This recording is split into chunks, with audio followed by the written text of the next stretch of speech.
தினமொரு வசனம். லூக்கா 14வது அதிகாரம் வசனம் 33. அப்படியே உங்களில் எவனாகிலும் தனக்கு உண்டானவைகளையெல்லாம் வெறுத்து விடாவிட்டால் அவன் எனக்கு சீசனாயிருக்க மாட்டான். விளக்கம். உங்களுடைய எடையை குறைப்பதற்காக நீங்கள் எப்படி முயற்சித்தாலும் நீங்கள் சிறிதளவு எடையை சிறிது காலத்திற்கு மட்டுமே குறைக்க முடியும். எடையை குறைக்கும் முயற்சியில் ஈடுபட்டிருப்பவர்களில் பெரும்பாலானோர் தங்களுடைய குறிக்கோளை எட்டுவதற்கு முன்பாக சோர்வடைந்து விடுகிறார்கள். அவர்களுடைய எடை குறைவதற்கு முன்பாக எடையை குறைப்பதிலுள்ள அவர்களுடைய ஆர்வம் குறைந்து விடுகிறது. பலர் தங்களுடைய முயற்சியை கைவிட்டு தங்களுடைய பழைய உணவு பழக்கங்களை பின்பற்ற துவங்கி விடுகிறார்கள். நம்முடைய கிறிஸ்தவ வாழ்க்கையிலும் இது போன்ற ஒரு மனோபாவத்தை நாம் காண்கிறோம்.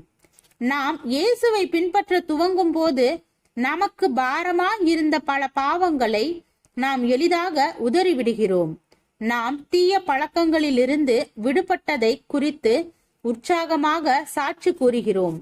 பின்பு நம்முடைய கவனம் மற்றொரு புதிய விசுவாசியினிடம் திரும்புகிறது. பொறாமை, மனக்கசப்பு, கோபம் போன்ற சிறிய பாவங்கள் பெரிய பாவங்களைப் போல நம்மை விட்டு உடனடியாக நீங்குவது இல்லை என்பதை நாம் உணர்கிறோம்.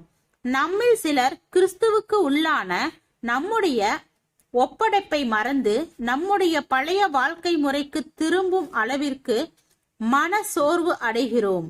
இயேசு தமக்கு சீடனாக மாறுவதிலுள்ள கடினங்களை குறித்து பேசிய போது அவர் தம்மை விசுவாசித்து தம்மை பின்பற்றுவதற்கு ஒரு உற்சாகமுள்ள துவக்கத்தோடு கடினமான வேலைகளில் நிலைத்து நிற்கும் உறுதியும் தேவை என்பதை வலியுறுத்தினார்.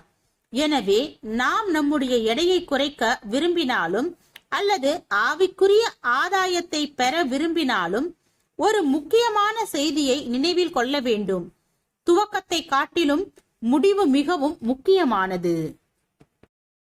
ஜெபம். தேவனுக்கு ஸ்தோத்திரம். தேவனே, நாங்கள் எங்களுடைய வாழ்க்கையில் ஒரு செயலின் துவக்கத்தை பார்க்கிலும் முடிவில் கவனமாக இருந்து சரியாக அந்த செயலை செய்து முடிக்க கிருபை பாராட்டும்.